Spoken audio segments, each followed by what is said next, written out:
If I were to ask you to name 5 South African movies you'd probably say Sarafina, Mr. Bones, How to Steal 2 Million, Gangster's Paradise, Happiness is a 4-letter word. If I would ask you to name 5 Hollywood movies you'd probably say Fast and the Furious 1, 2, 3, 4, 5, 6, 7, 8, 9, X. I've already passed 5. Lion King, Avengers, Spider-Man, Justice League, Madea, Avatar, The Dark Knight, Terminator, The Hangover. The list is endless. Now, if I would ask you to name 5 Nigerian movies, as a South African, especially the 90s and 2000s, you'd probably not know any, but I'm sure you are familiar with this face, this face, this face, this face, or this face. So you may say, Mbongeni, where are you going with this? You sure can't claim that South African movies are garbage simply because they can't produce movies like Avengers, Madea, Wrong Turn. Yeah, you're right. I mean, Hollywood has been in the industry since gosh knows when. They have the resources, capital, connections. They basically are the founding fathers of the industry. They have everything. I mean, it's America, for goodness sake. You can't compare it with little tiny South Africa, who got its independence in the 1990s, over 100 years after Hollywood started making movies. Yeah, yes, you are right. In fact, you are correct. I shouldn't be judging South Africa by Hollywood. Yeah, in fact, forget about Hollywood. Let's look closer. Let's look at this from a worthy opponent, Nigeria. See, Nigeria, like most of its African siblings, is also a former colony. Having had its independence in 1960, it's known to be a poor country. According to the World Bank in its latest 2022 Poverty and Prosperity Report, it is home to a large share of global extreme poverty.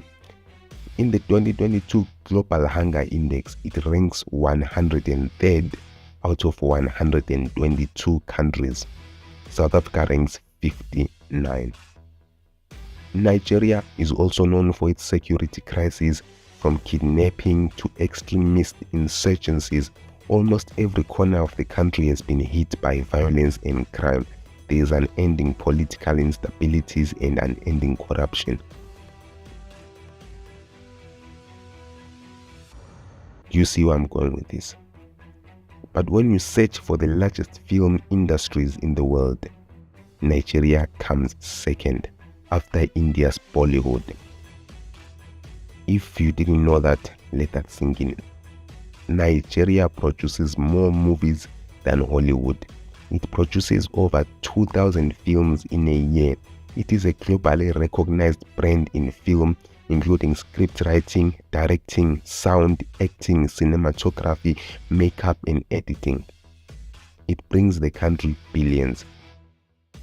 Some may ask, Mbongeni, where exactly are you going with this? Bear with me.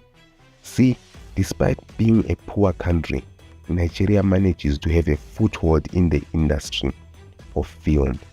So what is South Africa doing wrong? Because unlike Hollywood, we can't say Nigeria is successful because it has technological advances or economical advantages. So why exactly is South Africa terrible at making movies? Okay, maybe I might be right or wrong, but personally, when I think of watching a South African movie, I think of something that has to do with apartheid or gangsterism. Don't get me wrong. I'm not saying it's wrong to make movies that address the sensitive topics of apartheid or gangsterism. But come on, people are practically fed up with always hearing about apartheid. We learn it from schools, it's talked about in news, it's basically what South Africa is known for. When something like that becomes talked that much, it no longer becomes an element upon which to base entertainment. For entertainment, people usually choose something that will take their minds away from their day-to-day activities. And apartheid has, to many South Africans, become part of their everyday life. Same thing with gangsterism.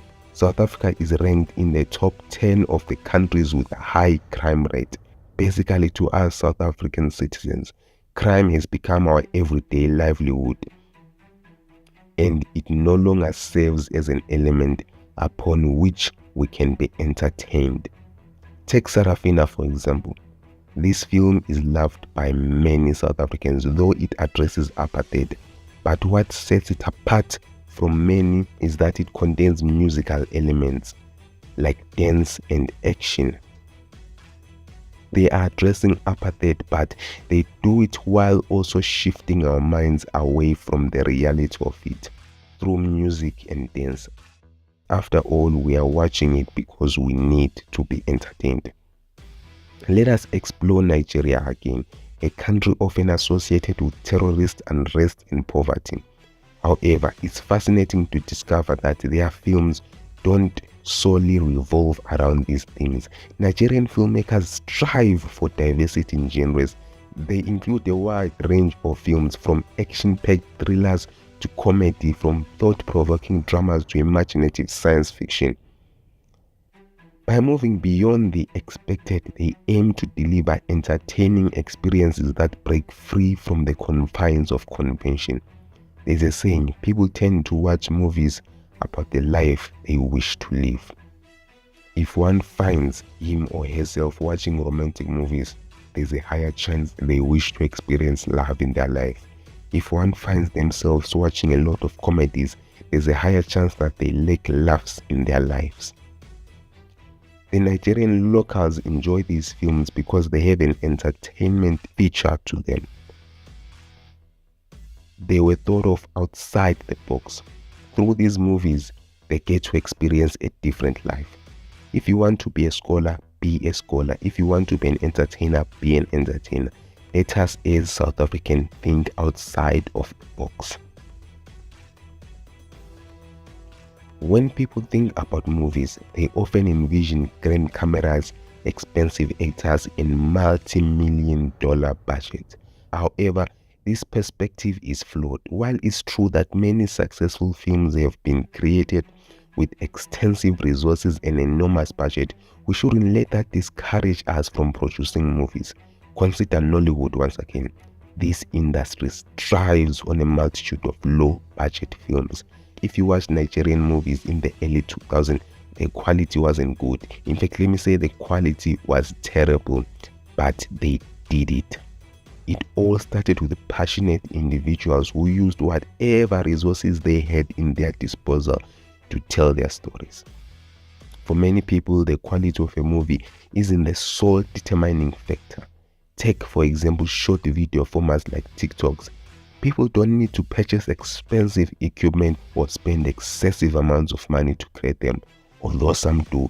As long as you have talent and your content is engaging, people will willingly invest their time. Just take a look at the hashtag low quality videos. It has amassed millions if not billions of views. What I'm saying is, many talents are left undiscovered because of the unwillingness to start small. Many of us South Africans have been made to believe that in order to make a successful film, we need millions of rands and expensive equipment. Yes, we do need all those things, but we can also do it with even a single camera. Even if your film isn't that good of a quality, if the talent is present, people will engage. And the reason we see a lot of terrible movies in South Africa is because people strive to get funding for their films before even knowing if they are good filmmakers. Then they become surprised that they put more money in their films but it produces less. Let us embrace the courage to begin with little. As the Bible wisely states, humility comes before honor. Nigeria stands as a testament to this truth. South Africa has a lot of potential in filmmaking. It serves as a location for many successful Hollywood films like Kissing Booth, Blood Diamond, Safe House, Blended, Mad Max, Avengers, Tomb Raiders, to name a few. It has incredible talent when it comes to acting, but filmmaking is art. You have to be different in order to be recognized and appreciated. I may not be a know-it-all in the movie industry, but I'm a consumer enough to know what works for us as consumers.